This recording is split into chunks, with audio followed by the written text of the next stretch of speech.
Good morning. Emerging trends in മാനേജ്മെൻറ്റിലത്തെ total quality management ഇന്നത്തെ ക്ലാസ്സിലേക്ക് നമുക്ക് കടക്കാം. കഴിഞ്ഞ ദിവസം നമ്മൾ TQM ടൂൾസാണ് ഡിസ്കസ് ചെയ്ത് നിർത്തിയത്. അത് കൺഫ്യൂഷൻ വരേണ്ട ആവശ്യമില്ല. ആദ്യത്തെ ആ ഫ്ലോ ചാർട്ടൊന്നും നിങ്ങൾ അതുപോലെ തന്നെ വരച്ച് വെക്കേണ്ട ആവശ്യമില്ല. അത് പഠിക്കും വേണ്ട. ബൈ ചാൻസ് മാർക്കിനനുസരിച്ച് നിങ്ങൾക്ക് ഫ്ലോ ചാർട്ട് വരയ്ക്കേണ്ടതായിട്ട് വന്നാൽ നമ്മൾ പണ്ട് പഠിച്ചുള്ള പോലെ ഏതെങ്കിലും ഒരു ചെറിയൊരു മോഡൽ ഫ്ലോ ചാർട്ട് വരച്ചാൽ മതി. ബാക്കിയുള്ള ഗ്രാഫുകളൊന്നും അതുപോലത്തെ ബുദ്ധിമുട്ടുള്ളതല്ല. ഫ്ലോ ചാർട്ട് മാത്രം ഇത്തിരി ബുദ്ധിമുട്ടുള്ളത്. അപ്പോൾ അതുപോലെ അതന്നെ ബൈ ഹാർട്ട് പഠിക്കേണ്ട ആവശ്യമില്ല. പക്ഷേ മാർക്കിനനുസരിച്ച് നിങ്ങൾ വരുമ്പോൾ വിത്ത് ഡയഗ്രം കൂടി വരച്ചാൽ കുറച്ചും കൂടി മാർക്ക് സ്കോർ ചെയ്യാനായിട്ട് പറ്റും. ഓക്കെ, ഇനി നമുക്ക് ഇന്നത്തെ ക്ലാസ്സിലേക്ക് കടക്കാം. Today's first topic is benefits of TQM. അപ്പോൾ നമ്മൾ കഴിഞ്ഞ ദിവസം TQM ഇംപ്ലിമെൻറ്റേഷൻ ഒക്കെ കഴിഞ്ഞ മുമ്പത്തെ ക്ലാസ്സിൽ നമ്മൾ ഡിസ്കസ് ചെയ്തിരുന്നു. അങ്ങനെ നമ്മൾ TQM നമ്മുടെ ഓർഗനൈസേഷനിൽ ഇംപ്ലിമെൻറ്റേഷൻ നടത്തിയാൽ എന്തൊക്കെ ബെനിഫിറ്റ്സ് നമുക്ക് എൻജോയ് ചെയ്യാൻ പറ്റുമെന്നാണ് ഇന്നത്തെ ക്ലാസ്സിൽ മെയിനായിട്ട് നമ്മൾ ഡിസ്കസ് ചെയ്യുന്നത്.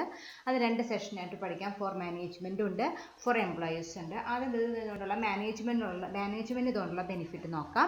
First one, provide an invaluable problem solving for managers and supervisors to use. അതായത് നമുക്ക് നല്ലൊരു എല്ലാ പ്രോബ്ലത്തിനും നല്ലൊരു സൊല്യൂഷൻ കണ്ടുപിടിക്കാനായിട്ട് പറ്റും. കാരണം ഞാൻ കഴിഞ്ഞ ദിവസം പറഞ്ഞിരുന്നു, it is not an individual effort. ഒരു ഇൻഡിവിജ്വൽ മാത്രമല്ല, എല്ലാവരും കൂടി വർക്ക് ചെയ്തിട്ട് ഒരു ഹോൾ ഹാർട്ടഡ് എഫേർട്ടായിട്ടാണ് അത് ചെയ്യേണ്ടതായിട്ട് വരിക. അപ്പോൾ അങ്ങനെ വർക്ക് ചെയ്യുമ്പോൾ നമുക്ക് എന്ത് ചെയ്യാനായിട്ട് പറ്റും? ഓരോരുത്തരുടെയും പ്രോബ്ലംസ് എന്താണെന്ന് ഐഡൻറ്റിഫൈ ചെയ്ത് അതിന് കൃത്യമുള്ള റെമഡിയിൽ പ്രൊവൈഡ് ചെയ്യാനായിട്ട് നമ്മൾ ഓരോ മാനേജേഴ്സിനും അതുപോലെ സൂപ്പർവൈസറിനും ഇത് ഹെൽപ്പ് ചെയ്യുന്നുണ്ട്. Then disappear negative attitude. ഒരിക്കലും കൃത്യമായിട്ട് ഇത് ഇംപ്ലിമെൻറ്റേഷൻ നടത്തിയാൽ ഓർഗനൈസേഷനിലുള്ള ആൾക്കാരുടെ ഇടയിൽ ഒരു നെഗറ്റീവ് ആറ്റിറ്റ്യൂഡ് ഒരിക്കലും ഉണ്ടാവില്ല. അതാണ് പറയുന്നത് disappear negative attitude. The management become more aware of the problems that effects the individuals work environment. അതായത് എല്ലാവരും ഒരുമിച്ച് വർക്ക് ചെയ്യുമ്പോൾ ഓരോരുത്തരുടെയും പ്രോബ്ലംസ് എന്താണെന്ന് ഓരോരുത്തർക്കും കൃത്യമായിട്ട് അറിയാം. എന്തുകൊണ്ടാണ് ഇങ്ങനെയുള്ള പ്രോബ്ലംസ് വരുന്നത്, അതെന്താണ് കാരണം എല്ലാവരും തമ്മിൽ നല്ല റിലേഷൻഷിപ്പ് ഉണ്ട്. ഞാൻ മാനേജ്മെൻറ്റും അതായത് ടോപ്പ് മാനേജ്മെൻറ്റും ലോവർ ലെവൽ മാനേജ്മെൻറ്റും തമ്മിൽ പ്രോപ്പർ കമ്മ്യൂണിക്കേഷനും നല്ല കണക്ഷനും ലിങ്കേജും ഒക്കെ ഉണ്ട്. അപ്പോൾ ഓരോ എംപ്ലോയീസിനും എന്തൊക്കെയാണ് അവരുടെ വർക്ക് എൻവയോൺമെൻറ്റിൽ അവർക്ക് എന്തൊക്കെ പ്രോബ്ലംസ് വരുന്നതെന്ന് കൃത്യമായിട്ട് മനസ്സിലാക്കാനും നേരത്തെ പറഞ്ഞാൽ അതിന് സൊല്യൂഷൻസ് കണ്ടെത്താനും മാനേജ്മെൻറ്റിന് സാധിക്കുന്നുണ്ട്.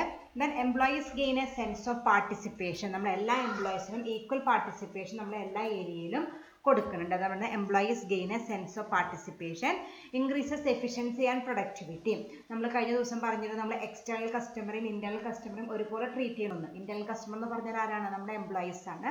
അപ്പോൾ നമ്മൾ എംപ്ലോയീസിന് കൂടുതൽ ഇമ്പോർട്ടൻസ് കൊടുത്തു തുടങ്ങി. TQMന്റെ ഇംപ്ലിമെൻറ്റേഷനോട് കൂടിയിട്ട് എംപ്ലോയീസിനും കൂടുതൽ കസ്റ്റമറെ പോലെ തന്നെ എക്സ്റ്റേണൽ കസ്റ്റമറെ പോലെ തന്നെ അത്രയ്ക്ക് ഇമ്പോർട്ടൻസ് നമ്മൾ ആർക്കും കൊടുത്തു തുടങ്ങി? ഇന്റേണൽ കസ്റ്റമറായ എംപ്ലോയീസിനും കൊടുത്തു തുടങ്ങി. അപ്പോൾ അവരെന്ത് ചെയ്യണം? അവർ നന്നായിട്ട് വർക്ക് ചെയ്യും. കമ്പനിയുടെ ഒരു പോസിറ്റീവ് ആറ്റിറ്റ്യൂഡ് ഉണ്ടായിരിക്കും, കമ്മിറ്റ്മെൻറ്റ് കൂടും, അവരുടെ എഫിഷ്യൻസി കൂടും, പ്രൊഡക്ടിവിറ്റി കൂടും, കമ്പനിക്ക് ലാഭകരമാണ്, സെയിൽസും പ്രോഫിറ്റബിലിറ്റി ഒക്കെ കൂട്ടാനായിട്ട് സഹായിക്കുന്നുണ്ട്. അതുപോലെ increase efficiency and productivity. Then reduces turn over rate, tardiness, cost, errors, rework, scrap etcetera. Turn over rate എന്ന് പറഞ്ഞാൽ എന്താണ്? ജോലി ഉപേക്ഷിച്ച് പോവുക, അങ്ങനൊരു പ്രശ്നം ഉണ്ടാവില്ല. ദെൻ ടാർഡ്നെസ് എന്ന് പറഞ്ഞാൽ ലേറ്റ് ആയിട്ട് വരിക, എന്നും ലേറ്റ് ആയിട്ട് വരണം, അങ്ങനെ ഒരു ശീലം സമയത്തിന് അവർ ഓർഗനൈസേഷനിലേക്കൊക്കെ വരും. ദെൻ ഓവറോൾ കോസ്റ്റ് കുറയ്ക്കാനായിട്ട് പറ്റും. എറേഴ്സും മിസ്റ്റേക്സുകളൊക്കെ കുറയ്ക്കാനായിട്ട് സാധിക്കും. മിസ്റ്റേക്കുകൾ കുറഞ്ഞാൽ ആസ് എ റിസൾട്ട് നമുക്ക് എന്ത് കുറയും? റീവർക്ക് എന്ന് വെച്ചാൽ എന്താ? കംപ്ലൈൻറ്റ് ഓവർകം ചെയ്യാനായിട്ട് നമ്മൾ വീണ്ടും വർക്ക് ചെയ്യണം. അങ്ങനെ ഒരു പ്രശ്നം വരുന്നില്ല, കാരണം നന്നായിട്ട് വർക്ക് ചെയ്യുന്നത് കൊണ്ട് റീവർക്ക് എന്ന് പറഞ്ഞ ആവശ്യകത വരുന്നില്ല. ദെൻ സ്ക്രാപ്പ് കുറയും. സ്ക്രാപ്പ് എപ്പോഴാണ് വരിക? വേസ്റ്റേജ് കൂടുമ്പോഴാണ് സ്ക്രാപ്പ് കൂടുക. നമ്മൾ അങ്ങനെ അധികം വേസ്റ്റേജ് ഒന്നും ഇല്ലാണ്ടാണ് വർക്ക് ചെയ്യുന്നത്. അപ്പോൾ അതിനനുസരിച്ച് നമുക്ക് സ്ക്രാപ്പും കുറയ്ക്കാനായിട്ട് പറ്റും. അതൊക്കെ വലിയ ഇമ്പോർട്ടൻ്റ് ആണ്. അപ്പോൾ കമ്പനിക്ക് അങ്ങനെ എല്ലാ വേസ്റ്റേജസും കുറച്ച് കോസ്റ്റ് ഓഫ് പ്രൊഡക്ഷൻ കുറയ്ക്കാനായിട്ട് പറ്റും. The next one is improves communication within and among all the department. ഡിപ്പാർട്ട്മെൻറ്റിൻ്റെ ഉള്ളിലും ഡിപ്പാർട്ട്മെൻറ്റുകൾ തമ്മിലും പ്രോപ്പർ കമ്മ്യൂണിക്കേഷനും ഉണ്ട്. അതായത് അവിടെ പ്രോപ്പർ ഇൻ്റഗ്രേഷൻ്റെ ആവശ്യമുണ്ട്. As A result there is A proper communication among all the individuals in the organization. Next, develop management skills that were never taught or forgotten. അതായത് പുതിയ management skills, innovations ഒക്കെ നമുക്ക് മാനേജ്മെൻറ്റ് സ്കിൽസിൽ ഇൻട്രൊഡ്യൂസ് ചെയ്യാനായിട്ട് പറ്റും. ഇതുവരെ നമ്മൾ ചിന്തിക്കാത്തോ അല്ലെങ്കിൽ നമ്മൾ ഓൾറെഡി മറന്നു പോയ കാര്യങ്ങളൊക്കെ നമുക്ക് മാനേജ്മെൻറ്റ് സ്കിൽസ് ആയിട്ട് നമുക്ക് യൂസ് ചെയ്യാനായിട്ട് പറ്റും. Develop overall company awareness and company unity. അതായത് ഓർഗനൈസേഷനിൽ വർക്ക് ചെയ്യുന്ന each and every employee should have A clear idea about the company. ഞാൻ ഇന്നലെ പറഞ്ഞിരുന്നു, നമ്മുടെ TQM ഇംപ്ലിമെൻറ്റേഷൻ നടത്തുമ്പോൾ നമ്മൾ എന്ത് ചെയ്യണം? നമ്മുടെ എല്ലാ കാര്യങ്ങളും മിഷൻ എല്ലാ കാര്യങ്ങളും നമ്മൾ മറ്റുള്ളവരെ അറിയിക്കണമെന്ന്. അങ്ങനെ നമ്മൾ എല്ലാ കാര്യങ്ങളും അറിയിക്കുമ്പോൾ ആ ഓർഗനൈസേഷനിൽ വർക്ക് ചെയ്യുന്ന every employees have a idea about what their company doing, എന്തൊക്കെയാണ് ഒബ്ജക്റ്റീവ്, വിഷൻ, മിഷൻ എന്ന് കൃത്യമായിട്ട് അവർക്ക് അറിയാനായിട്ട് പറ്റും. അപ്പോൾ develop an overall company awareness and company unity, നമ്മളെ വർക്ക് എംപ്ലോയീസ് തമ്മിൽ നല്ലൊരു യൂണിറ്റ് നമുക്ക് ക്രിയേറ്റ് ചെയ്യാനായിട്ട് പറ്റും. കഴിഞ്ഞിട്ടില്ല, അടുത്ത സ്ലൈഡിലുണ്ട്. അപ്പോൾ ഇതൊക്കെയാണ് ഇതിൽ പറയുന്ന ബെനിഫിറ്റ്സ് എന്ന് പറയുന്നത്. മാനേജേഴ്സിന് അല്ലെങ്കിൽ ടോപ്പ് മാനേജ്മെൻറ്റിന് എംപ്ലോയീസിനെ കുറച്ചും കൂടി മോട്ടിവേറ്റ് ചെയ്ത് അവരിൽ നിന്ന് നല്ല പ്രൊഡക്ടിവിറ്റിയും എഫിഷ്യൻസിയും എക്സ്ട്രാക്ട് ചെയ്യാനായിട്ട് പറ്റും. ഇനി നമുക്ക് അടുത്ത സ്ലൈഡ് നോക്കാം. നെക്സ്റ്റ് ഈസ് റീഅറേഞ്ചസ് പ്രയോറിറ്റീസ് എന്ന് വെച്ചാൽ എന്താ, നമ്മൾ കൃത്യമായിട്ടൊരു പ്രോസസ്സ് ഡെവലപ്പ് ചെയ്യും, എന്തൊക്കെ കാര്യങ്ങൾ എപ്പോഴൊക്കെ ചെയ്യേണ്ടത് എന്നുള്ളത്. അപ്പോൾ ആദ്യം ചെയ്യേണ്ട കാര്യങ്ങൾ ആദ്യം ചെയ്യും, ദെൻ സെക്കൻഡ്, തേർഡ്, അങ്ങനെ പ്രയോറിറ്റൈസ് ചെയ്യും. അപ്പോൾ നമുക്ക് എന്താ ചെയ്യണമെന്ന് വെച്ചാൽ സമയം കുറയ്ക്കാനായിട്ട് പറ്റും. കാരണം നമ്മൾ ആദ്യം ചെയ്യേണ്ട കാര്യം തന്നെ ആദ്യം ചെയ്യണം. അല്ല, ഏറ്റവും ലാസ്റ്റ് ചെയ്യേണ്ട കാര്യം ആദ്യം ചെയ്തു വെച്ചിട്ട് അവിടെ വേസ്റ്റേജ് ഓഫ് മണിയാണ്, വേസ്റ്റേജ് ഓഫ് മെറ്റീരിയൽ എല്ലാതും വരുന്നുണ്ട്. അപ്പോൾ നമ്മൾ ഓരോ പ്രൊഡക്ഷൻ പ്രോസസ്സ് ആയാലും എന്ത് പ്രോസസ്സ് ആയാലും ഫസ്റ്റ് പ്രയോറിറ്റൈസ് ലിസ്റ്റ് ഉണ്ടാക്കിയിട്ട് ഫസ്റ്റ് പ്രിഫറൻസിൽ ആദ്യം ചെയ്യുക, ദെൻ സെക്കൻഡ്, തേർഡ്, അങ്ങനെയാണ് നമ്മൾ ഓർഗനൈസേഷനിലെ എല്ലാ കാര്യങ്ങളും നമ്മൾ അണ്ടർടേക്കൺ ചെയ്യുള്ളൂ. അപ്പോൾ നമുക്ക് കുറച്ചും കൂടിയും ടൈമും കോസ്റ്റും സേവ് ചെയ്യാനായിട്ട് പറ്റും. Then build loyalty to the company. എംപ്ലോയീസിൻ്റെ ഇടയിലും ഒരു പോസിറ്റീവ് ആറ്റിറ്റ്യൂഡ് ഉണ്ടാവും നമ്മുടെ കമ്പനിയോട് കൂടി. കാരണം അവരെയും കൂടിയും എല്ലാ കാര്യങ്ങളും പാർട്ടിസിപ്പേഷൻ കൊടുക്കുമ്പോൾ അതൊരു പോസിറ്റീവ് മോട്ടിവേഷൻ അവർക്ക് പ്രൊവൈഡ് ചെയ്യുന്നുണ്ട്. Reveals training requirements in all the departments. നമ്മുടെ ഡിപ്പാർട്ട്മെൻറ്റിൽ എവിടെയൊക്കെയാണ് ട്രെയിനിങ് റിക്വയർമെൻറ്റ് ആവശ്യമുള്ളത് നമുക്ക് കൃത്യമായിട്ട് ഐഡൻറ്റിഫൈ ചെയ്യാനായിട്ട് പറ്റും. കാരണം എല്ലാവർക്കും എല്ലായിടത്തും ആക്സസ് ഉണ്ട്, എല്ലാ റിക്വയർമെൻറ്റ്സും എന്തൊക്കെയാണ് ആവശ്യകതയെന്നത് കൃത്യമായിട്ട് എൻക്വയർ ചെയ്തിട്ടാണ് അവർ മുന്നോട്ട് പോകുന്നത്. അപ്പോൾ എവിടെയെങ്കിലും ഒരു ട്രെയിനിങ്ങിൻ്റെ റിക്വയർമെൻറ്റ് അവർ ഫൈൻഡ് ഔട്ട് ചെയ്താൽ അതിനുള്ള ആക്ഷൻസും മാനേജ്മെൻറ്റ് എടുക്കും. Then the lessons the number of defect received from supplier when they are encouraged to train in quality management. അതുപോലെ നമ്മളിപ്പോൾ റോ മെറ്റീരിയൽ മേടിച്ചിട്ട് സപ്ലയർക്ക് തിരിച്ചു കൊടുക്കേണ്ട ഒരു അവസ്ഥ, അതായത് എന്തെങ്കിലും കംപ്ലൈൻ്റ് ആയിട്ട് തിരിച്ചു കൊടുക്കേണ്ട ഒരു സിറ്റുവേഷൻ നമുക്ക് ഒരുവിധം കുറയ്ക്കാനായിട്ട് പറ്റും. ഞാൻ കഴിഞ്ഞ ക്ലാസ്സിൽ നമ്മൾ TQM പ്രോസസ്സിൽ പഠിച്ചിരുന്നു. നമ്മൾ ഏറ്റവും ലാസ്റ്റത്തെ സ്റ്റെപ്പായിട്ട് എന്ത് ചെയ്യണം, നമ്മുടെ എക്സ്റ്റേണൽ ഇരിക്കുന്ന ആൾക്കാരെയും കൂടി നമ്മുടെ TQM പ്രോസസ്സിലേക്ക് ഇൻകോർപ്പറേറ്റ് ചെയ്യണമെന്ന് പറഞ്ഞു. അപ്പോൾ അങ്ങനെ ഇൻകോർപ്പറേറ്റ് ചെയ്യുമ്പോൾ നമ്മൾ നമ്മുടെ സപ്ലയർക്ക് എന്തൊക്കെ ആവശ്യമായിട്ടുള്ള ട്രെയിനിങ് കൊടുക്കണം, എങ്ങനെയൊക്കെയാണ് നമ്മുടെ TQM നമ്മുടെ ടോട്ടൽ ക്വാളിറ്റി മാനേജ്മെൻറ്റിൻ്റെ ഒരു ഭാഗമായിട്ട് അവർക്ക് എന്തൊക്കെ കാര്യങ്ങൾ ചെയ്യാൻ പറ്റും, അതിനെക്കുറിച്ച് കൃത്യമായിട്ടൊരു ഐഡിയ അവർക്ക് കിട്ടും. അപ്പോൾ അങ്ങനെ അവർ ചെയ്തിട്ട് അതിനുള്ള കാര്യങ്ങളൊക്കെ കൊടുക്കണോ, നമ്മൾ കൃത്യമായിട്ട് ഇൻസ്ട്രക്ഷൻസ് കൊടുക്കണോ, ഇന്ന കാര്യങ്ങളൊക്കെ ചെയ്യുന്ന സപ്ലയർക്ക് കൊടുക്കുമ്പോൾ അവരും അതിനനുസരിച്ചുള്ള പ്രൊഡക്റ്റ് നമുക്ക് സപ്ലൈ ചെയ്യുള്ളൂ. അപ്പോൾ നമുക്ക് അവർ സപ്ലൈ ചെയ്യുന്ന പ്രൊഡക്റ്റിലും ഡിഫക്ട്സും ഡാമേജസും ഒക്കെ ഒഴിവാക്കി അവർക്ക് റിട്ടേൺ മാനേജ്മെൻറ്റിൻ്റെ ആവശ്യം വരുന്നില്ല. ഇതൊക്കെയാണ് നമ്മുടെ TQM ബെനിഫിറ്റ്സ് ടു മാനേജ്മെൻറ്റിന് എന്തൊക്കെയാണ് ബെനിഫിറ്റ്സ് ഉണ്ടാവുന്നത് എന്നുള്ളത് ഇത്ര കാര്യങ്ങളാണ് ഉള്ളത്. Okay, next is benefits of TQM four employees. നമ്മൾ നേരത്തെ പഠിച്ചത് ആർക്കായിരുന്നു, മാനേജ്മെൻറ്റിനുള്ള ബെനിഫിറ്റ്സ് ആയിരുന്നു. ഇനി നമ്മുടെ എംപ്ലോയീസിന് എന്തൊക്കെയാണ് ഇതിനെ കൊണ്ടുള്ള ഉപകാരം നോക്കാം. Provide opportunity for personal growth and development. എംപ്ലോയീസിന് പേഴ്സണൽ ഗ്രോത്തിനും ഡെവലപ്മെൻറ്റിലുള്ള പല ഓപ്പർച്യൂണിറ്റീസും ഇത് പ്രൊവൈഡ് ചെയ്യുന്നുണ്ട്. നമുക്കറിയാം, എംപ്ലോയീസിനെ നിർബന്ധിച്ചാലാണ് ഒട്ടുമിക്ക എംപ്ലോയീസും എന്തെങ്കിലും ഒരു ട്രെയിനിങ് പ്രോഗ്രാമിനോ ഡെവലപ്മെൻറ്റ് പ്രോഗ്രാമിനോ പോകുള്ളൂ. TQM നമ്മൾ ഇംപ്ലിമെൻറ്റ് ചെയ്യുമ്പോൾ മാനേജ്മെൻറ്റ് എന്തായാലും എംപ്ലോയീസിനെ നിർബന്ധിക്കും, ഇങ്ങനത്തെ ട്രെയിനിങ് പ്രോഗ്രാമിന് പോകണം എന്നൊരു കമ്പൽഷൻ മാനേജ്മെൻറ്റിൻ്റെ ഭാഗത്തുനിന്നുണ്ടാവും. അതുകൊണ്ട് അവർ പോകും. അപ്പോൾ അവർക്ക് അങ്ങനെ ട്രെയിനിങ് പ്രോഗ്രാമിനൊക്കെ പോകുമ്പോൾ അവർക്കുള്ള സ്വയം പേഴ്സണൽ ഗ്രോത്ത് നമുക്ക് അവർക്ക് അച്ചീവ് ചെയ്യാനായിട്ട് പറ്റും. ദെൻ ഡെവലപ്മെൻറ്റ് ഉണ്ടാവും. Next, increases innovations for problem solving, removing fear to failure etcetera. അതുപോലെ നമുക്കപ്പോൾ ഇങ്ങനെ നമ്മൾ ലേറ്റസ്റ്റ് ടെക്നോളജിനെ കുറിച്ചിട്ടൊക്കെ ട്രെയിനിങ് പ്രോഗ്രാം അറ്റൻഡ് ചെയ്യുമ്പോൾ അവയർനെസ് കിട്ടും. അതെന്തുണ്ടാവും, നമ്മുടെ ഇന്നോവേഷൻസ്, പുതിയ ഐഡിയാസ്, എന്തെങ്കിലും ഒരു പ്രോബ്ലം നമ്മുടെ ഓർഗനൈസേഷനിൽ വരുമ്പോൾ അത് സോൾവ് ചെയ്യാനായിട്ടുള്ള ഐഡിയാസ്, പുതിയ ഇന്നോവേറ്റീവ് ആയിട്ടുള്ള ഐഡിയാസ് കോൺട്രിബ്യൂട്ട് ചെയ്യാനായിട്ട് ഈ എംപ്ലോയീസിന് പറ്റും. അപ്പോൾ അവർക്ക് നല്ലൊരു അച്ചീവ്മെൻ്റ് ആണത്. അതുപോലെ ഫിയർ ഓഫ് ഫെയിലിയർ നമുക്ക് റിമൂവ് ചെയ്യാനായിട്ട് പറ്റും. അവർക്കൊരു കോൺഫിഡൻസ് അവരുടെ മനസ്സിൽ ക്രിയേറ്റ് ചെയ്യാനായിട്ട് പറ്റുന്നുണ്ട്. Then employees use their knowledge and skills to generate data-driven recommendations that will lead to well-informed decision making. അതുപോലെ പല ഡിസിഷൻ മേക്കിങ്ങിലും ഒരു പാർട്ടിസിപ്പേഷൻ അവർക്ക് കൊടുക്കുന്നുണ്ട്, എംപ്ലോയീസിന് കൊടുക്കുന്നുണ്ട്. കാരണം നമുക്കറിയാം, TQM ഒരു കോർഡിനേറ്റഡ് എഫേർട്ടായിട്ടാണ് മുന്നോട്ട് പോകുന്നത്. അപ്പോൾ എല്ലാ എംപ്ലോയീസിന് ഒപ്പീനിയൻ അല്ലെങ്കിൽ അവരുടെ സജഷൻസ് മാനേജ്മെൻറ്റ് ചോദിക്കും. അപ്പോൾ ചില ആൾക്കാർക്കൊക്കെ നല്ല നല്ല ഐഡിയകൾ ഉണ്ടാവും. അതൊക്കെ നമ്മൾ ഡിസിഷൻ മേക്കിങ്ങിൽ ഇൻകോർപ്പറേറ്റ് ചെയ്യുമ്പോൾ നമുക്ക് നല്ല കോമ്പറ്റീറ്റീവ് ആയിട്ടുള്ള ഡിസിഷൻസ് എടുക്കാനായിട്ട് ഹെൽപ്പ് ചെയ്യുന്നുണ്ട്. അപ്പോൾ അവർക്കും എംപ്ലോയീസിനും ഡിസിഷൻ മേക്കിങ്ങിൽ ഒരു പാർട്ടിസിപ്പേഷൻ കിട്ടുന്നുണ്ട്. Then encourages decision making at the most appropriate level. എന്നിട്ട് എല്ലാവർക്കും ഈക്വൽ ചാൻസ് ആണുള്ളത്. ഓർഗനൈസേഷൻ ഒരാളെ മാറ്റി നിർത്തുന്നില്ല, എല്ലാവർക്കും എല്ലാ കാര്യങ്ങളിലും അഭിപ്രായം പറയാനുള്ള സ്വാതന്ത്ര്യം കിട്ടുന്നുണ്ട്. Then increases motivation and acceptance of new ideas. അപ്പോൾ ഇങ്ങനെയൊക്കെ എല്ലാവർക്കും പാർട്ടിസിപ്പേഷനും അതുപോലെ റെക്കഗ്നീഷനും ഒക്കെ കിട്ടുമ്പോൾ അതൊരു പ്രൊവൈഡ് മോട്ടിവേഷനാണ്. ആക്സെപ്റ്റൻസ് ഓഫ് ന്യൂ ഐഡിയാസ്, അത് അവർ നമുക്ക് ഒരു പുതിയ ഐഡിയാസ് പറയാനായിട്ടൊരു മോട്ടിവേഷൻ കിട്ടും. കാരണം നമ്മൾ എന്തെങ്കിലും പറഞ്ഞാൽ അത് മാനേജ്മെൻറ്റ് കൺസിഡർ ചെയ്യുന്നുണ്ടെന്ന് ഒരു ധാരണ ഉണ്ടായാലാണ് എംപ്ലോയീസ് പിന്നെ പുതിയ കാര്യങ്ങൾ പറയുള്ളൂ. അല്ലെങ്കിൽ നമ്മളിപ്പോൾ ഒരു കാര്യം പറഞ്ഞു, അത് മാനേജ്മെൻറ്റ് വലിയ സീരിയസ് ആയിട്ട് എടുത്തില്ല, പിന്നെ അടുത്ത പ്രാവശ്യം നമ്മൾ എന്ത് ചെയ്യും, നമ്മൾ മിണ്ടാതിരിക്കുള്ളൂ.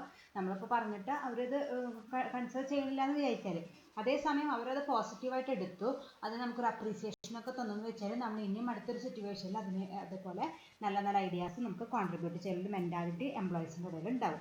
Then increases the job satisfaction. അതുകൊണ്ട് തന്നെ ഓർഗനൈസേഷൻ നമ്മുടെ അവരുടെ ബിസിനസ്സിൻ്റെ ഒരു ഭാഗമായിട്ട് കൺസിഡർ ചെയ്യുന്നത് കൊണ്ട് അത് എംപ്ലോയീസിന് ജോബ് സാറ്റിസ്ഫാക്ഷൻ പ്രൊവൈഡ് ചെയ്യുന്നുണ്ട്. recognizes employees for their knowledge, skills and contribution towards improvement. അതുപോലെ ആരെങ്കിലും എന്തെങ്കിലും നല്ലൊരു കാര്യം ചെയ്താൽ അവരെ റെക്കഗ്നൈസ് ചെയ്യുക, അപ്രീഷിയേറ്റ് ചെയ്യുക, അങ്ങനത്തെ കാര്യങ്ങളൊക്കെ TQM ചെയ്യുന്നുണ്ട്. അപ്പോൾ അതും ഒരു പോസിറ്റീവ് മോട്ടിവേഷനാണ്. വലിയ അവാർഡും ഇതൊന്നും കൊടുത്തില്ലെങ്കിലും എല്ലാവരും മുമ്പിൽ നിന്ന് റെക്കഗ്നൈസ് ചെയ്യുമ്പോൾ, നമ്മൾ നാളെ പഠിച്ചല്ലോ, അങ്ങനെ റെക്കഗ്നൈസ് ചെയ്യുമ്പോൾ അത് അവർക്ക് പോസിറ്റീവായിട്ട് അവരെ മോട്ടിവേറ്റ് ചെയ്യുന്നുണ്ട്. Then develop mutual respect among employees, management and customers. നമ്മൾ TQM നമ്മൾ ഫോളോ ചെയ്യുകയാണെങ്കിൽ നമ്മൾ ആരും അങ്ങനെ മാറ്റി നിർത്തുന്നില്ല, ഡിസ്ക്രിമിനേഷൻ ഒന്നുമില്ല, എല്ലാവരും ഒരുപോലെയാണ് TQM ട്രീറ്റ് ചെയ്യുന്നത്. അതുകൊണ്ട് തന്നെ അവിടെ എന്തുണ്ടാവില്ല, മ്യൂച്വൽ റെസ്പെക്റ്റ് ഉണ്ടാകും. എംപ്ലോയീസ് തമ്മിൽ, മാനേജ്മെൻറ്റും കസ്റ്റമേഴ്സും ഒക്കെ തമ്മിൽ നല്ലൊരു മ്യൂച്വൽ റെസ്പെക്റ്റും മ്യൂച്വൽ അണ്ടർസ്റ്റാൻഡിങ്ങോടെയാണ് ഈ TQM മുന്നോട്ട് പോകുന്നത്. Then promotes team work. അതൊരു ടീം വർക്കായിട്ടാണ്. നമുക്കറിയാം, ഒരു ഇൻഡിവിജ്വൽ വർക്ക് അല്ല ഒരിക്കലും TQM. ടീമായിട്ട് വർക്ക് ചെയ്താൽ മാത്രമേ നമുക്ക് TQM മുന്നോട്ട് കൊണ്ടുപോകാനായിട്ട് പറ്റുള്ളൂ. അപ്പോൾ TQM ഉള്ളത് കൊണ്ട് എംപ്ലോയീസിൻ്റെ ഉള്ളിൽ തന്നെ ഒരു team work, team spirit create ചെയ്യാനായിട്ട് സഹായിക്കുന്നുണ്ട്. അപ്പോൾ ഇതൊക്കെയാണ് എംപ്ലോയീസിനുള്ള ബെനിഫിറ്റ്സ് എന്ന് പറയുന്നത്. മെയിനായിട്ടും അവർക്ക് എന്ത് കൊടുക്കുന്നുണ്ട്, പേഴ്സണൽ ഡെവലപ്മെൻറ്റിൽ ഓപ്പർച്യൂണിറ്റീസ് പ്രൊവൈഡ് ചെയ്യുന്നു, അതുപോലെ അവർക്ക് ജോബ് സാറ്റിസ്ഫാക്ഷനും കൊടുക്കുന്നുണ്ട്. അത് തന്നെയാണ് TQMൻ്റെ main advantages towards employee. Okay, next is barriers to the implementation of TQM. അതായത് നമ്മൾ TQM ഇംപ്ലിമെൻറ്റേഷൻ ചെയ്യുമ്പോൾ നമുക്ക് ഉണ്ടാകുന്ന ബാരിയേഴ്സ്, തടസ്സങ്ങൾ എന്തൊക്കെയാണെന്നാണ് നമ്മൾ ഡിസ്കസ് ചെയ്യാനായിട്ട് പോകുന്നത്. First one is lack of management commitment. നമ്മൾ ഇന്നലെ പറഞ്ഞിരുന്നു, ഇതൊരു കോർഡിനേറ്റഡ് എഫേർട്ടാണ്. എല്ലാവരും ഒരു ഗ്രൂപ്പ് പോലെ അല്ലെങ്കിൽ ഒരു ടീം പോലെ വർക്ക് ചെയ്താലേ നമുക്കിത് പിന്നെ മുന്നോട്ട് കൊണ്ടുപോകാനായിട്ട് സാധിക്കുള്ളൂ. എക്സ്പെൻസീവുമാണ്. അപ്പോൾ എന്ത് വേണം, മാനേജ്മെൻറ്റിൻ്റെ ഫുൾ സപ്പോർട്ട് വേണം ഇതിന് വേണ്ടിയിട്ട്. ഇങ്ങനെ ഒരു സിസ്റ്റം, ഈ TQM എന്നൊരു സിസ്റ്റം ഇംപ്ലിമെൻറ്റ് ചെയ്യാനായിട്ട് പോകുമ്പോൾ it require the full commitment from the part of the management. പക്ഷേ പല ഓർഗനൈസേഷനിലും മാനേജ്മെൻറ്റിന് തന്നെ ഇങ്ങനൊരു സിസ്റ്റം ഇൻട്രൊഡ്യൂസ് ചെയ്യുന്നതിന് വലിയ താല്പര്യമൊന്നുമില്ല. കാരണം എക്സ്പെൻസീവ്, അവരുടെ ക്യാഷ് പോകുന്ന കാര്യമാണ്. അതിൻ്റെ അപ്പുറത്ത് അതിനനുസരിച്ച് ബെനിഫിറ്റ് ഉണ്ടെന്ന് ചിലപ്പോൾ ചിന്തിക്കുന്നുണ്ടാവില്ല. അപ്പോൾ അത് ഒന്നാമത്തെ ബാരിയറായിട്ട് പറയുന്നത് മാനേജ്മെൻറ്റിന് അത്രയ്ക്ക് പോസിറ്റീവ് ആറ്റിറ്റ്യൂഡ് ഇല്ല എന്തിന്, TQM-നോട്. Then second one is inability to change organizational culture. അതായത് ചിലർക്കുണ്ട്, നമ്മൾ ഇന്നലെ പഠിച്ചിട്ടുണ്ടായിരുന്നു, ഓർഗനൈസേഷൻ കൾച്ചർ ഒരു ഇമ്പോർട്ടൻ്റ് ആണ്. അത് 6 C's ഒരു സംഭവമായ ഒരു എലമെൻ്റ് ആയിരുന്നു കൾച്ചർ എന്ന് പറയുന്നത്. പക്ഷെ എന്താണ് അത്, പല ഓർഗനൈസേഷനും ഫോളോ ചെയ്യുന്ന കൾച്ചറും TQM കൾച്ചറും രണ്ട് ഡിഫറെൻ്റ് ആണ്. നമ്മുടെ ഓർഗനൈസേഷനിൽ TQM ഇംപ്ലിമെൻറ്റ് ചെയ്യുമ്പോൾ നമ്മൾ എന്ത് ചെയ്യണം, നമ്മുടെ കൾച്ചർ TQM കൾച്ചർ വെച്ച് ഇൻകോർപ്പറേറ്റ് ചെയ്യാവുന്ന രീതിയിലേക്ക് മാറ്റണം. പക്ഷെ പല ഓർഗനൈസേഷനും ആ കൾച്ചർ ചേഞ്ച് ചെയ്യാനായിട്ട് മുന്നോട്ട് വരാറില്ല. അതാണ് അടുത്തായിട്ട് പറയുന്നത് inability to change organisational culture. Next one is improper planning. പല ഓർഗനൈസേഷനും TQM ഫെയിലിയർ ആവാനുള്ള അടുത്ത കാരണം എന്ന് പറയുന്നത് പ്ലാനിങ് ഉണ്ടാവില്ല. Then lack of continuous training and education. അതുപോലെ നമ്മൾ പ്രോപ്പറായിട്ട് ട്രെയിനിങ് കൊടുത്തില്ലെങ്കിൽ നമുക്ക് പ്രോപ്പറായിട്ട് TQM ഇംപ്ലിമെൻറ്റ് ചെയ്യാനായിട്ട് പറ്റില്ല. Incompatible organisational structure and isolated individuals and departments. അതായത് നമ്മുടെ ഓർഗനൈസേഷൻ സ്ട്രക്ചർ തന്നെ ഒരു TQM ഇംപ്ലിമെൻറ്റേഷന് സ്യൂട്ട് ആവുന്ന രീതിയിലല്ല. അതായത് ഞാൻ പറഞ്ഞിരുന്നു, ഈ ഓരോ ഓർഗനൈസേഷനും ഇൻ്റർഡിപ്പെൻഡൻ്റ് ആയിട്ട് റിലേറ്റഡ് ആയിട്ട് കോർഡിനേറ്റ് ചെയ്ത് വർക്ക് ചെയ്താലേ നമുക്ക് TQM മുന്നോട്ട് കൊണ്ടുപോകാനായിട്ട് പറ്റുള്ളൂ. പക്ഷെ പല ഓർഗനൈസേഷനും സ്ട്രക്ചർ അതുപോലെയല്ല. ദർ ഈസ് നോ കണക്ടിവിറ്റി അല്ലെങ്കിൽ there is no coordination among different departments. ഓരോരുത്തരും ഒറ്റപ്പെട്ട് വർക്ക് ചെയ്യുന്ന ഡിപ്പാർട്ട്മെൻറ്റ്സും അല്ലെങ്കിൽ ഇൻഡിവിജ്വൽസും ആവും. അപ്പോൾ അവരെ കോർഡിനേറ്റ് ചെയ്ത് മുന്നോട്ട് കൊണ്ടുപോകാനായിട്ട് ബുദ്ധിമുട്ടുണ്ടാകും. Next is ineffective measurement techniques and lack of access to data and result. അതുപോലെ നമ്മുടെ ഇതിൻ്റെ measurement techniques TQM measurement techniques ഒക്കെ ഇൻഎഫക്റ്റീവ് ആണ്, കറക്റ്റ് റിസൾട്ട് അല്ല അത് പ്രൊവൈഡ് ചെയ്യണത്. അതുപോലെ lack of access to data and result, നമ്മുടെ ഡാറ്റയിലേക്കും റിസൾട്ടിലേക്കൊന്നും ആക്സസ് അത്ര പെട്ടെന്നൊന്നും അവൈലബിൾ അല്ല. Paying inadequate attention to internal and external customer, പല ഓർഗനൈസേഷൻസും ഇന്റേണൽ കസ്റ്റമർക്കും എക്സ്റ്റേണൽ കസ്റ്റമർക്കും അധികം ഇമ്പോർട്ടൻസ് കൊടുക്കുന്നില്ല.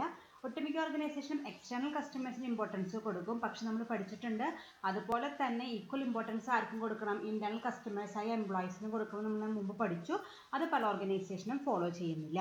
then inadequate use of empowerment and team work, പല ഓർഗനൈസേഷനും ടീം വർക്ക് ഫോളോ ചെയ്യാനായിട്ട് പറ്റുന്നില്ല. കാരണം ടീം വർക്ക് എന്ന് പറഞ്ഞാൽ എന്താണ്, നമ്മൾ ഓർഗനൈസേഷനിലുള്ള എല്ലാ എംപ്ലോയീസും ഒരു ടീം പോലെ വർക്ക് ചെയ്യണം. അത് പ്രാക്ടിക്കലി വളരെ ബുദ്ധിമുട്ടാണ്. കാരണം എല്ലാവരും ഒരുപോലെ മുന്നോട്ട് കൊണ്ടുപോകാനായിട്ട് കോൺഫ്ലിക്റ്റും അതുപോലെ ഡിസൊപ്പീനിയനും ഒക്കെ കുറേ ഉണ്ടാവും. അതൊക്കെ സോൾവ് ചെയ്ത് മുന്നോട്ട് കൊണ്ടുപോകാനായിട്ട് പല ഓർഗനൈസേഷൻസിനും ബുദ്ധിമുട്ട് വരാറുണ്ട്.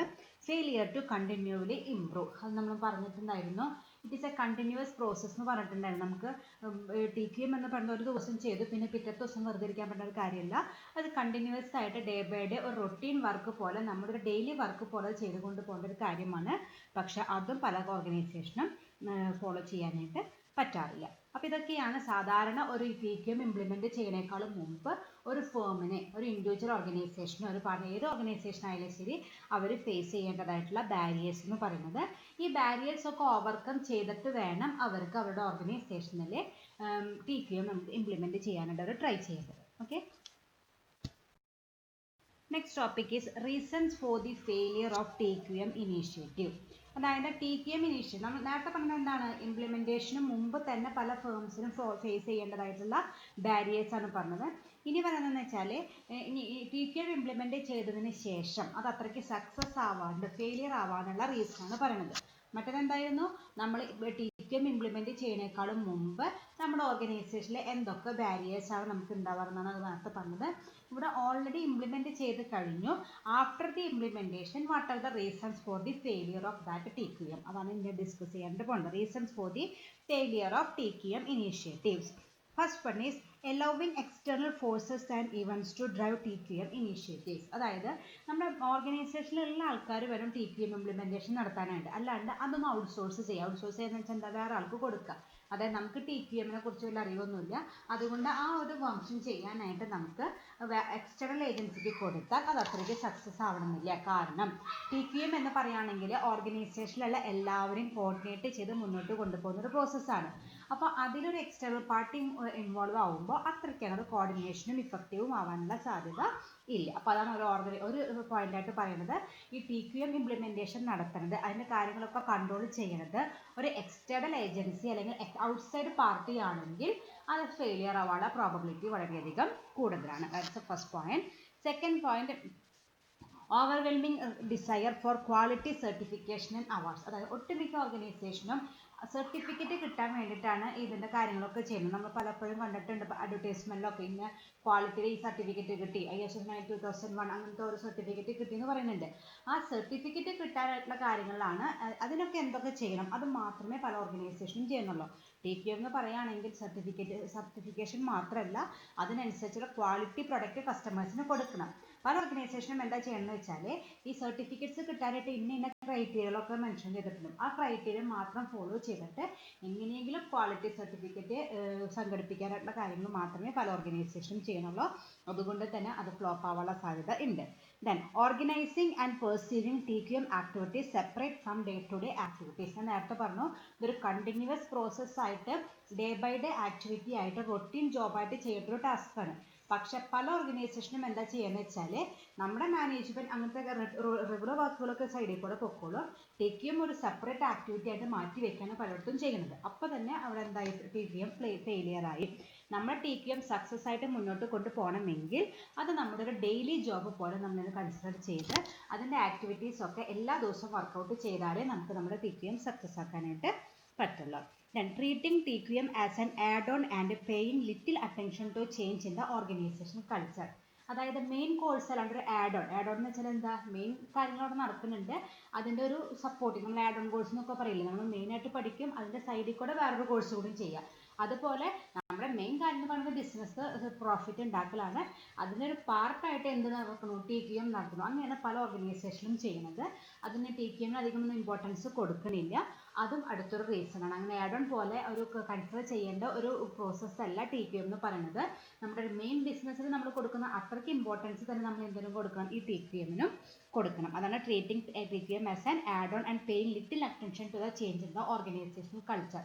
നമ്മൾ നേരത്തെ ബാരിയറിൽ പറഞ്ഞു, പല ഓർഗനൈസേഷൻ കൾച്ചർ ചേഞ്ച് ചെയ്യില്ല. അതും ഒരു ഫെയിലിയറിന് കാരണമാകും. Underestimation of the importance of total commitment by the senior managers. നമ്മൾ പറഞ്ഞിട്ടുണ്ട്, നമ്മൾ TQM സക്സസ് ആവണമെങ്കിൽ ടോപ്പ് ടു ബോട്ടം ഉള്ള എല്ലാ ഓർഗനൈസേഷനിലുള്ള എല്ലാ മെമ്പേഴ്സും ഒരുപോലെ വർക്ക് ചെയ്യണം. പക്ഷെ ഇവിടെ എന്തുണ്ടാവണമെന്ന് വെച്ചാൽ പല സീനിയർ മാനേജേഴ്സും ഇതിൽ വലിയ ഇൻവോൾവ്മെൻ്റ് ഒന്നും ഇല്ല. അപ്പോൾ ആക്റ്റീവ് ഇൻവോൾവ്മെൻ്റ് ഇല്ല. അപ്പോൾ അവർക്ക് അവിടെ സക്സസ് ആവാനായിട്ട് പറ്റുന്നില്ല. Lack of complete support and involvement of the middle level managers. അതുപോലെ തന്നെ മിഡിൽ ലെവൽ മാനേജേഴ്സും ഇവർ ഈ അപ്പർ ലെവൽ മാനേജേഴ്സും മിഡിൽ ലെവൽ മാനേജേഴ്സും ഒക്കെ എന്താ വിചാരിക്കണമെന്ന് വെച്ചാൽ ക്വാളിറ്റി ഇമ്പ്രൂവ് ചെയ്യാനായിട്ട് എംപ്ലോയീസ് ആണ് വർക്ക് ചെയ്യുന്നത്. കാരണം അവരാണല്ലോ പ്രൊഡക്ഷൻ നടത്തുന്നത്. അവർ മാത്രം ശ്രദ്ധിച്ചാൽ മതി, ഞങ്ങൾക്കൊന്നും അതിൽ പ്രത്യേകിച്ച് റോളില്ല എന്നൊരു ആറ്റിറ്റ്യൂഡാണ് പല ടോപ്പ് ലെവലും മിഡിൽ ലെവൽ മാനേജേഴ്സിനും ഉള്ളത്. അപ്പോൾ അങ്ങനെ ഒരു ആറ്റിറ്റ്യൂഡ് ഉള്ളത് കൊണ്ട് തന്നെ അവിടെ ഒരു കോർഡിനേറ്റഡ് എഫേർട്ട് വരുന്നില്ല. ഫെയിലിയർ ആവാനുള്ള സാധ്യത ഉണ്ട്. Then ridiculous design slogan. അതുപോലെ നമ്മളൊരു ക്വാളിറ്റി സ്ലോഗൻ. നമ്മൾ പല ക്വാളിറ്റി സ്ലോഗനും ഡെവലപ്പ് ചെയ്യുമ്പോൾ അത് അത്രയ്ക്ക് അങ്ങനെ ആപ്റ്റ് ആയിട്ടുള്ള അതല്ല, ഒരു ചലഞ്ചിങ് അല്ലെങ്കിൽ ഒരു പോസിറ്റീവ് നെഗറ്റീവ് തോട്ടാണ് ആ ഒരു സ്ലോഗൻ വായിക്കുമ്പോൾ നമുക്ക് കിട്ടുക. അങ്ങനെ ഒരു സ്ലോഗൻ ഉണ്ടാക്കിയാൽ തന്നെ നമുക്ക് അതിൽ നിന്ന് നെഗറ്റീവ് ഇഫക്റ്റ് ആണ് കിട്ടുക. Then misconception that quality means correctness. പലർക്കും ഉണ്ട്, നമ്മൾ എന്താ പറഞ്ഞിരിക്കുന്നത്, ക്വാളിറ്റിയുടെ മീനിങ് നമ്മൾ തുടക്കത്തിൽ പഠിച്ചു, ലാക്ക് ഓഫ് അല്ലെങ്കിൽ വേരിയേഷൻസ് കുറവുള്ളത്. അതിനെയാണ് നമ്മൾ ക്വാളിറ്റിയുടെ മീനിങ് ആയിട്ട് പഠിച്ചേക്കുന്നത്. പക്ഷെ പല ആൾക്കാരും എന്താ ചെയ്യണമെന്ന് വെച്ചാൽ ക്വാളിറ്റി എന്ന് വെച്ചാൽ കറക്റ്റ്നെസ്, കറക്റ്റായിട്ട് കാര്യങ്ങൾ വെച്ചാൽ നമുക്ക് ക്വാളിറ്റി അച്ചീവ് ചെയ്യാൻ പറ്റും എന്നാണ് പല ആൾക്കാരുടെയും വിശ്വാസം. അതല്ല, inherent characteristics fulfil the requirement ആണ് ക്വാളിറ്റി എന്ന് പല ആൾക്കാർക്കും ഇത് അറിയുന്നില്ല. Too much paper work and documentation. അതുപോലെ ഈ TQM എന്ന പ്രോസസ്സ് സക്സസ് ആവാനായിട്ട് ലോട്ട്സ് ഓഫ് പേപ്പർ വർക്കും അതുപോലെ ഡോക്യുമെന്റേഷനും ഉണ്ട്. അതുകൊണ്ട് തന്നെ പല ഓർഗനൈസേഷനും അതിൽ ഫെയിലിയർ ആവുന്നുണ്ട്. പലർക്കും കുറേ പേപ്പർ വർക്കൊക്കെ വരുമ്പോൾ അവർക്ക് അതിൻ്റെ കോൺഫിഡൻസ് കുറഞ്ഞ് അത് ഫെയിലിയർ ആവാനുള്ള സാധ്യത ഉണ്ട്. Spending huge amount on minor quality improvement. അതുപോലെ ഇത് എക്സ്പെൻസീവ് ആണ്. ചെറിയൊരു ക്വാളിറ്റി ഇമ്പ്രൂവ്മെൻറ്റിന് നമുക്ക് വളരെയധികം കാസ്റ്റ് ചിലവാക്കുന്നതായിട്ട് വരും. അതും പല ഓർഗനൈസേഷൻ്റെയും ഫെയിലിയറിന് റീസൺ ആയിട്ട് പറയാറുണ്ട്. കഴിഞ്ഞിട്ട് ഇനിയും ഉണ്ട് കുറച്ച് പോയിന്റ്സ് കൂടി, അതുകൂടി നോക്കാം. Next reason is ignorance about the quality cost. അതായത് ക്വാളിറ്റിക്ക് ഉണ്ടാകുന്ന കോസ്റ്റിനെ കുറിച്ച് പല കമ്പനികൾക്കും വലിയ അവയർനെസ് ഒന്നുമില്ല. അവർ തുടക്കത്തിൽ ഈ കോസ്റ്റ് ഒന്നും അധികം നോക്കാണ്ട് സ്റ്റാർട്ട് ചെയ്യും. അവർക്ക് പിന്നെ അത് അവസാനിപ്പിക്കാനായിട്ട് പറ്റാത്തൊരവസ്ഥ കാണാറുണ്ട്. Measuring wrong quality indicators. അതായത് ക്വാളിറ്റി മെഷർ ചെയ്യാനായിട്ട് കുറേ ഇൻഡിക്കേറ്റേഴ്സ് അല്ലെങ്കിൽ കുറേ ക്രൈറ്റീരിയ വെച്ചിട്ടുണ്ടാവും. ആ ക്രൈറ്റീരിയ മെഷർമെൻ്റ് ഒക്കെ പല ഓർഗനൈസേഷനും എങ്ങനെ കറക്റ്റായിട്ട് നടത്തേണ്ടതെന്ന് അറിയുന്നില്ല. അതുകൊണ്ട് തന്നെ അവരതിൽ failure ആവാറുണ്ട്. Then TQM measures are appropriate for the cultural background. TQM measures are not appropriate for the cultural background. അതായത് ഞാൻ നേരത്തെ പറഞ്ഞു, TQM കൾച്ചറും അതുപോലെ ഓർഗനൈസേഷൻ കൾച്ചറും എൻ്റർലി ഡിഫറെൻ്റ് ആയിരിക്കും. അപ്പം നമുക്കൊരു പുതിയ TQM എന്നൊരു കോൺസെപ്റ്റ് നമ്മുടെ ഓർഗനൈസേഷനിൽ ഇൻട്രൊഡ്യൂസ് ചെയ്യണമെങ്കിൽ നമ്മൾ എന്ത് ചെയ്യേണ്ടതായിട്ട് വരും, നമ്മുടെ ഓർഗനൈസേഷൻ്റെ കൾച്ചർ കുറച്ച് മാറ്റേണ്ടതായിട്ട് വരും. പല ഓർഗനൈസേഷനും അത് ചെയ്യാറില്ല. Then allowing teams or departments to focus on similar things that may result in overlapping of function. അതായത് എല്ലാവരും കോർഡിനേറ്റ് ചെയ്ത് വർക്ക് ചെയ്യണമെന്ന് പറഞ്ഞു. അപ്പോൾ ഒരു ബിഗ് ഓർഗനൈസേഷൻ ആണെങ്കിൽ ഒരാൾ ചെയ്യുന്ന വർക്ക് തന്നെ വീണ്ടും വേറൊരു ഡിപ്പാർട്ട്മെന്റ് ആ സെയിം ടാസ്ക് തന്നെ ചെയ്യുന്നുണ്ടാവും. അപ്പോൾ നമ്മളവിടെ ഡബിൾ വർക്ക് വരുന്ന ഓവർലാപ്പിംഗ് ഓഫ് ഫങ്ഷൻസ് വരുന്നുണ്ട്. വെറുതെ ആവശ്യമില്ലാണ്ട് ടൈമും കോസ്റ്റും ഒക്കെ നമുക്ക് കുറേ അധികം ചിലവാകുന്നുണ്ട്. അതാണ് പറയുന്നത് allowing teams or departments to focus on similar things. രണ്ട് ഡിപ്പാർട്ട്മെന്റ് ഒരു കാര്യം തന്നെ ചെയ്യുന്നു, ആ രണ്ടുപേരും ചെയ്യുന്ന റിസൾട്ട് സെയിം ആയിരിക്കും, നമുക്ക് ഒരു റിസൾട്ടിന്റെ ആവശ്യമുള്ളൂ. അപ്പോൾ ഒരാൾ ചെയ്ത വർക്ക് വേസ്റ്റായി, അവന് ചിലവാക്കിയ കാശ് വേസ്റ്റായി, സമയം സ്പെൻഡ് ചെയ്ത ടൈം വേസ്റ്റായി, അങ്ങനെയുള്ള സാധ്യതകളും ഉണ്ട്. അപ്പോൾ ഇതൊക്കെയാണ് മെയിനായിട്ടും TQM ഇംപ്ലിമെൻറ്റേഷനിൽ ഓർഗനൈസേഷൻസ് ഫേസ് ചെയ്യുന്ന മെയിൻ ഫ്ലോപ്പ് ആവാനുള്ള മെയിൻ റീസണായിട്ട് പറയുന്നത്. എല്ലാതും പഠിക്കാൻ പറ്റിയില്ലെങ്കിലും കുറച്ച് ഒന്ന് നോട്ട് ചെയ്ത് വയ്ക്കുക, ബാക്കി പിന്നെ നിങ്ങളുടെ ഐഡിയ വെച്ചിട്ട് എഴുതാം. Okay, thank you.